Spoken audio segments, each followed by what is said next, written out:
weighs in on new sanctions against Pyongyang, and the Chinese dream turns 4 years old. For more on those stories and other news from across China, let's go to Beijing and CCTV's Yang Zhao. Hello, Mike. The UN Security Council is expected to vote Wednesday on new sanctions against the DPRK for its nuclear test in September.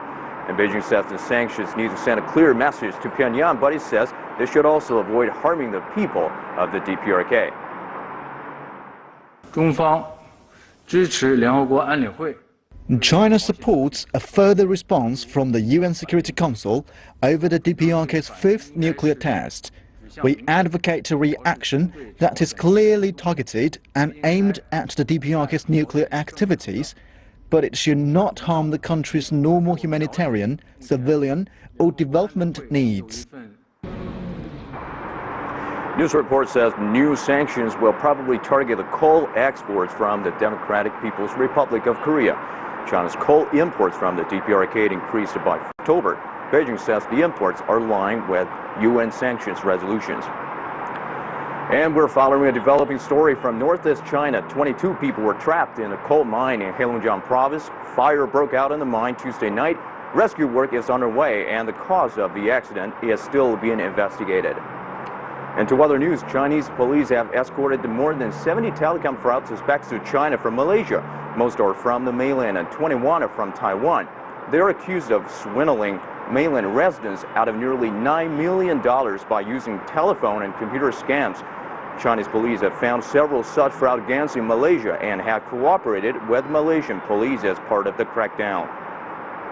And China's top legislator is urging people in Hong Kong to oppose independence. And Zhang Zhang met in Beijing with members of the Hong Kong civic group called the Silent Majority. They support the one country, two systems policy.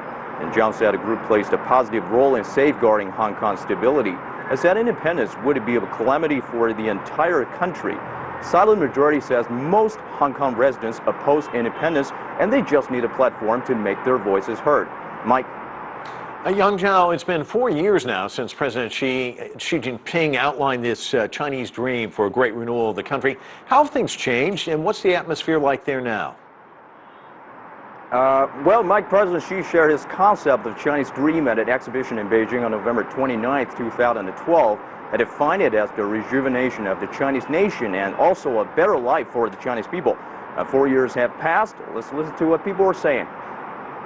4 years ago, I was starting a business.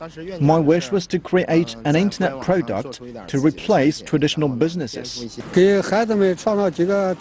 My biggest achievement is to earn some money for my children, buy them clothes and study materials, using the hard-earned cash from my own pocket and not having to depend on them. Our house and heating system have been greatly improved, so our family's dream has come true. But my own Chinese dream has not been realized yet. To buy an apartment in Beijing, housing prices are just too high.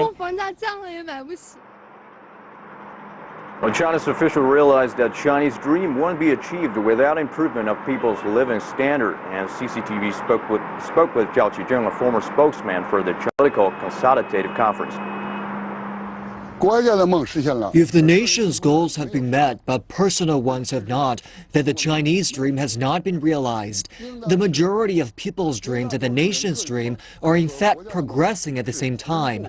The individuals are motivated, and so the country will achieve a great success. Our biggest challenge is the economy. How can we keep going? The higher GDP gets, the harder it is to keep growing. That's why we're promoting innovation. The word innovation can be seen almost everywhere in China, in news, in TV commercials, and even textbooks. China ranks 25th on the Global Innovation Index for 2016. Modern technology is changing this country. And one example is Single Days, November 11th. It's the Chinese version of Cyber Monday in the United States. This year, online sales reached nearly $18 billion. And that's the look at what's going on across China. Now back to Mike in the studio. Yeah, some crazy numbers there. Thanks so much.